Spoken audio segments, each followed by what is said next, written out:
अस्सलाम वालेकुम। First year math है, चैप्टर नंबर 3 है, एमसीक्यूज़। हम इसकी कुछ हल करते हैं। टॉपिक जिसके ऊपर हम आज बात करेंगे वो है डिटर्मिनेंट्स। अब डिटर्मिनेंट्स 2+2 मैट्रिक्स का निकालना तो आसान होता है। फर्स्ट ईयर के बच्चे होते हैं, एक तो सीरियस नहीं लेते पढ़ाई को, दूसरा डिटर्मिनेंट्स में मसले मसाइल रहते हैं बच्चों को। अब 3+3 मैट्रिक्स अगर आपका एमसीक्यूज़ में आ जाता है, तो आप उसे किस तरह से हल करेंगे? देखिए, शॉर्ट क्वेश्चन के लिए तो हम 3+3 डिटर्मिनेंट्स को वो तरीक़ाकार अप्लाई करते हैं। किसी एक कॉलम को या किसी एक कतार में से एक्सपेंड कर लें, वो आपका हल हो जाता है। अगर हमारे पास डिटर्मिनेंट्स एमसीक्यूज़ में आ जाता है, तो हम इतना टाइम नहीं होता हमारे पास कि हम एमसीक्यूज़ के अंदर तकरीबन 5 से 6 मिनट ये डिटर्मिनेंट्स 3+3 मैट्रिक्स के ले जाते हैं। तो हम कुछ शॉर्ट ट्रिक की मदद से वो एमसीक्यूज़ हल करना सीखते हैं। अब आपके पास मिसाल के तौर पर कोई मैट्रिक्स है, 2 3 1 0 0 1 मैं लिख देता हूँ 1 2 9। ये कोई मैट्रिक्स है, आप क्या करें? इसका आपने डिटर्मिनेंट्स लेना है। अगर हम इसे शॉर्ट ट्रिक की मदद से करते हैं तो तकरीबन 2 से 3 सेकंड होते हैं। जब आपकी प्रैक्टिस हो जाएगी, मैं यहाँ आपको सुकून के साथ, बड़े आराम के साथ ये चीज़ समझाऊँगा, आपने किस तरह से हल करना है। अब आपके पास ये जो 2 लिखे हुए हैं ना नंबर, ये पहला और यहाँ आखिरी, ये ऊपर एज़ इट ऐसे लिख दें। यहाँ 1, यहाँ 9। अब ये जो 2 मैट्रिक्स आपके पास लिखे हुए हैं, इन्हें एज़ इट आप ऐसे लिख दें। ये जो 2 नंबर हैं मैट्रिक्स के फर्स्ट कॉलम के अंदर, आप इसे इस तरह से लिख दें। अब काम क्या करना है, इसे इसके साथ ऐसे ज़र्ब करनी है, इसे इसके साथ ऐसे ज़र्ब करनी है, इसे इसके साथ ऐसे ज़र्ब करनी है। देखिए तरीक़ाकार यही रहेगा हमारे पास। 1 ज़र्ब 0 ज़र्ब 2, तो ये जवाब आ जाएगा 0। आगे वाला भी आप ज़र्ब करें, 2 ज़र्ब 0 0 0 ज़र्ब 9, तो 0 जमा, फिर आ जाएगा 3 ज़र्ब 1 ज़र्ब 1, तो ये आ जाएगा आपके पास 3। यहाँ ब्रैकेट्स इस तरह से लगा दीजिएगा। तो फिर आप चेक करें, इन्हें इस तरह से ज़र्ब करनी है, ये ऐसे 3 ज़र्ब 0 ज़र्ब 9, तो ये भी 0 आ जाएगा। 1 ज़र्ब 0 ज़र्ब 1, तो ये भी आपके पास दरमियान में हमेशा प्लस लगाते जाएँ, ये भी 0 आ जाएगा। यानी ये आपस में ज़र्ब, तो ये आपस में ज़र्ब होंगे। 2 जमा 2 ज़र्ब 1 ज़र्ब 2, तो ये आ जाएगा आपके पास 4। तो ये कुछ इस तरह से नहीं आ जाएगा आपके पास 3 माइनस के 4 इज़ इक्वल टू -1। देखिए बहुत ही आसान है डिटर्मिनेंट्स निकालना, तो आप एक दफ़ा फिर देख लें। आपके पास 2 3 1 0 0 1 1 2 9, ये कोई आपके पास मैट्रिक्स है, इसका डिटर्मिनेंट्स निकालना चाहते हैं। ये सिर्फ़ मैं एमसीक्यूज़ के लिए बता रहा हूँ। आप खुदा पेपर में ऐसा ना कीजिएगा, आपके नंबर कट सकते हैं, क्योंकि ये आपका शॉर्ट ट्रिक है। अब आपके पास ये जो 2 नंबर लिखे हैं ना पहले कॉलम के अंदर, उन्हें सीधा उठाकर यहाँ लिख दें। ये जो 2 नंबर आखिरी कॉलम के अंदर लिखे हैं ना, इन्हें उठाकर यहाँ लिख दें बाहर इस मैट्रिक्स से। अब इसको इस तरह से, ये लाइनें लगी हुई हैं इस तरह से, दूसरे को इस तरह से आप प्रैक्टिस कीजिएगा, इंशाल्लाह आपको इसमें कोई मसले मसाइल नहीं होंगे। अच्छा, इस डिटर्मिनेंट्स ये तो था 3+3 का डिटर्मिनेंट्स। अच्छा, इसके बाद हम आते हैं, कुछ हमारे पास मैट्रिक्स होते हैं, उनकी डिटर्मिनेंट्स के ऊपर बात कर लेते हैं। अब मैट्रिक्स की बात करते हैं हम, ट्रायंगुलर मैट्रिक्स। अगर हमारे पास ट्रायंगुलर मैट्रिक्स है, तो उसका डिटर्मिनेंट्स आप कैसे लेंगे? अब ट्रायंगुलर मैट्रिक्स के अंदर 2 तरह के मैट्रिक्स होते हैं। एक होता है upper triangular matrix, upper triangular matrix. देखें, मिसाल के तौर पर अपर ट्रायंगुलर 1 2 3 0 1 4 0 0 3, मैं ऐसे कह देता हूँ। अब देखो ये मैट्रिक्स है आपके पास, ये मेन डायगोनल एलिमेंट, इसके बाद ये एक ट्रायंगल की शेप बनता है। जो मेन डायगोनल एलिमेंट से ऊपर मैट्रिक्स बनता है, वो अपर ट्रायंगुलर मैट्रिक्स कहलाता है। इसी तरह से आपके पास लोअर ट्राइएंगुलर मैट्रिक्स होता है। इसी तरह से अब आपके पास मिसाल के तौर पर ये 1 0 0, चलो मैं यहाँ 4 ही ले लेता हूँ। आप कहें हर दफ़ा सर 1 लिख रहे हैं, तो ऐसा नहीं होता। आपके पास 2 1 0 आएगा, 3 1 5 ही लिख देते हैं, कोई भी लिख दें।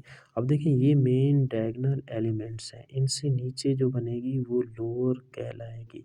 अब ये नाम से ही ज़ाहिर है, मैं ये निशान इस वजह से लगा रहा हूँ, ये ट्राइएंगुलर की शेप बन रही है।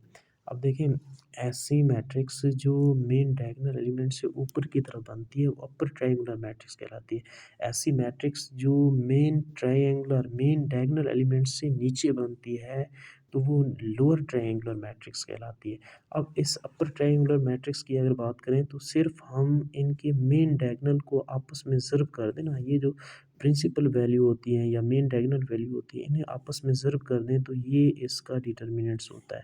इसके लिए भी यही होता है 4 ज़र्ब 1 ज़र्ब 5, तो ये आपके पास 20 आ जाएगा।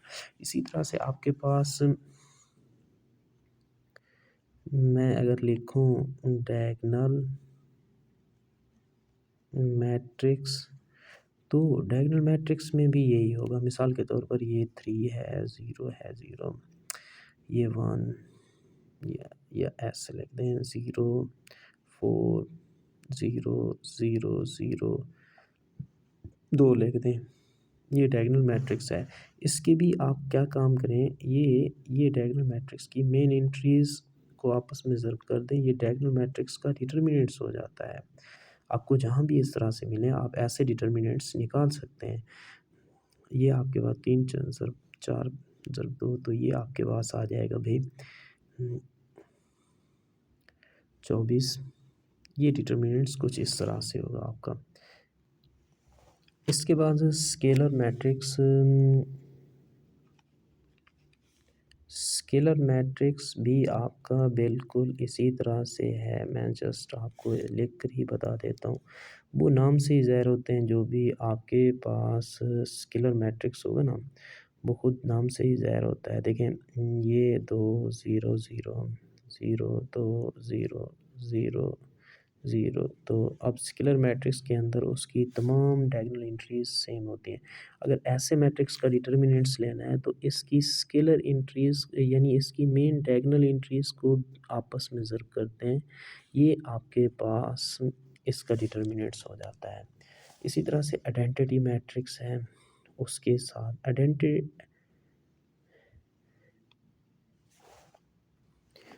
इसी तरह से आपके पास आइडेंटिटी मैट्रिक्स है। अब आइडेंटिटी मैट्रिक्स का डिटर्मिनेंट्स आपके पास हमेशा 1 रहता है। देखें वो किसी 2x2 मैट्रिक्स हो आइडेंटिटी, वो 3x3 मैट्रिक्स हो आइडेंटिटी, या वो 4x4 मैट्रिक्स हो आइडेंटिटी। अब देखो इसके भी मेन डायगोनल एलिमेंट्स को आपस में ज़र्ब करेंगे तो ये भी आपके पास क्या बन जाता है, ये भी आपके पास डिटर्मिनेंट्स बन जाता है आइडेंटिटी मैट्रिक्स का। अच्छा, इसके बाद बात की जाती है एडेम्पोटेंट मैट्रिक एडेम्पोटेंट मैट्रिक्स, ये आपके पास आ जाता है एडेम्पोटेंट मैट्रिक्स। अच्छा, अब एडेम्पोटेंट मैट्रिक्स ऐसे मैट्रिक्स होते हैं जिनको आपस में ज़र्ब किया जाए तो वो ही मैट्रिक्स आ जाए। मिसाल के तौर पर ए कोई मैट्रिक्स था, उसे ए के साथ ज़र्ब किया, जवाब ए ही आ गया। मैं आपको जैसे आइडेंटिटी मैट्रिक्स हमारे पास है 1 0 0 1, इसे अगर हम आइडेंटिटी ज़र्ब आइडेंटिटी करें तो जवाब आइडेंटिटी ही आता है, यानी आई क्रॉस आपका आइडेंटिटी वापस वही मैट्रिक्स आता है, तो इसे आइडेम्पोटेंट मैट्रिक्स कहते हैं। अगर आप आइडेम्पोटेंट मैट्रिक्स के डिटर्मिनेंट्स के ऊपर बात करें तो 2 तरह से होता है, या तो इसका रिज़ल्ट 1 आता है आइडेम्पोटेंट मैट्रिक्स का, या उसके डिटर्मिनेंट्स का रिज़ल्ट 0 आता है। अब देखो जब आइडेम्पोटेंट मैट्रिक्स आपका आइडेंटिटी मैट्रिक्स होगा तब जो भी डिटर्मिनेंट्स आएगा वो 1 होगा। इसके अदर देन आपके पास मिसाल के तौर पर मैं अगर लिखूँ 1/2 1/2 1/2 1/2 ये जो मैट्रिक्स हैं इनका आप जब डिटर्मिनेंट्स लेंगे तो इनका जो डिटर्मिनेंट्स होगा वो आपके पास ज़ीरो आता है। इसके बाद डिटर्मिनेंट्स की एडम्प्टेड मैट्रिक्स अच्छा skew symmetric matrix skew symmetric skew symmetrics matrix आपके पास इसका जब भी जो भी स्क्यू सिमेट्रिक मैट्रिक्स हो उसका जो भी डिटर्मिनेंट्स लोगे जब भी डिटर्मिनेंट्स लोगे वो आपके पास हमेशा ज़ीरो आएगा। अच्छा इसके बाद हमारे पास भाई डिटर्मिनेंट्स की कुछ और प्रॉपर्टीज़ हैं। मिसाल के तौर पर जब आप किसी मैट्रिक्स का डिटर्मिनेंट्स लो या आप उसके पहले ट्रांसपोज़ ले लें फिर उसका डिटर्मिनेंट्स लें, उनका जो रिज़ल्ट आता है वो हमेशा सेम रहता है। ये ख़्याल कीजिएगा। देखिए मिसाल के तौर पर आपके पास कोई मैट्रिक्स है 1 2 3 4 आप इसका डिटर्मिनेंट्स लें तो ये आपके पास आ जाएगा 4 माइनस के 6 तो ये आ जाएगा माइनस के 2।